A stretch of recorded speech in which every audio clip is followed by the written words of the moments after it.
Friends, ఇప్పుడే అందిన వార్త తెలంగాణ కాంగ్రెస్లో సంచలనం మరో భిక్షా కంటూ లేటెస్ట్ అప్డేట్ అయితే రావడం జరిగింది అనమాట. సో ఆ వివరాలు ఏంటనేది కూడా వీడియోలో తెలుసుకుందామండి. వీడియోని చివరిలో చూడండి, అర్థమవుతుంది. మొదటిసారి ఛానల్ వస్తే తప్పకుండా సబ్స్క్రైబ్ చేసుకోండి. చూస్తారు కదా, లైక్ చేయడం మర్చిపోతున్నారు, వెంటనే లైక్ చేయండి. ఇలాగైతే వెళ్ళిపోదామండి.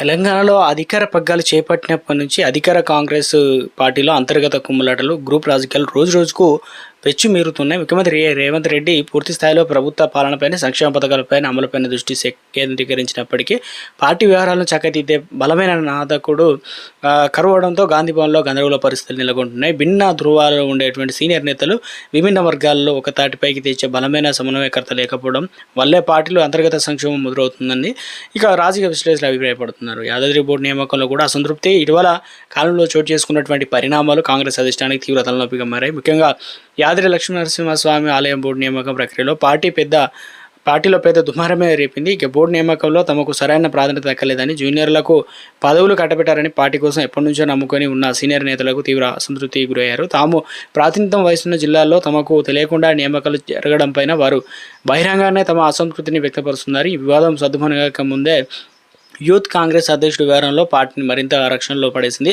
ఓ కీలకమైన బీసీ నేతను ఉద్దేశించి యూత్ కాంగ్రెస్ అధ్యక్షుడు చేసిన వ్యాఖ్యలు రాష్ట్ర రాజకీయాల్లో తీవ్ర కలకలం సృష్టించాయి. సామాజిక సమీకరణ అత్యంత ప్రాధాన్యత కలిగినటువంటి తెలంగాణ వంటి రాష్ట్రంలో బలమైన బీసీ వర్గానికి నేతలపైన ఇలాంటి వ్యాఖ్యలు చేయడం కాంగ్రెస్ సాంప్రదాయానికి విరుద్ధమని సొంత పార్టీ నేతలే మండిపడుతున్నారు. ఈ వ్యవహారం పార్టీ ప్రతిష్టను దెబ్బతీయడమే కాకుండా అంతర్గత సమీకరణల ఘర్షణకు దారితీశాయి. ఇటీవల కాలంలో చోటు చేసుకున్న పరిణామాలు కాంగ్రెస్ అధిష్టానానికి తీవ్ర తలనొప్పిగా మారాయి. ముఖ్యంగా యాదాద్రి లక్ష్మీ ఆలయ బోర్డు నియామక ప్రక్రియలో పార్టీ పెద్ద దుమారమే ఇక వచ్చిందని చెప్తున్నారు. ఇవన్నీ కూడా ఇక తెలంగాణ రాష్ట్ర వ్యాప్తంగా మరోవైపు కూడా తుంగతుర్తి నియోజకవర్గానికి సంబంధించి స్థానిక పంచాయతీ ఏకంగా పార్టీ కార్యాలయం గాంధీ భవన్కి చేరింది. ఇక స్థానిక నేతల మధ్య ఉన్న విభేదాల ఆధిపత్యపూర్వ కారణంగా గాంధీ భవన్ వేదికగా ఇరు వర్గాల గందరగోళానికి దిగడం, వాగ్వాదానికి దారితీయడం మీడియాలో హాట్ టాపిక్గా అయింది. దీనికి తోడు సీనియర్ నేతల కోమటిరెడ్డి రాజగోపాల్ రెడ్డి వైఖరి ఆయన అనుసరిస్తున్న సొంత లైన్ పార్టీకి నిరంతర సవాల్గా మారుతూనే ఉంది. నియోజకవర్గాల్లో మంత్రులు, ఎమ్మెల్యేలు మరియు పాత కాంగ్రెస్ శ్రేణుల మధ్య సరైన సమన్వయం కుదరకపోవడంతో క్యాడర్ తీవ్ర అయోమయానికి అయితే లోనవుతుందన్నమాట.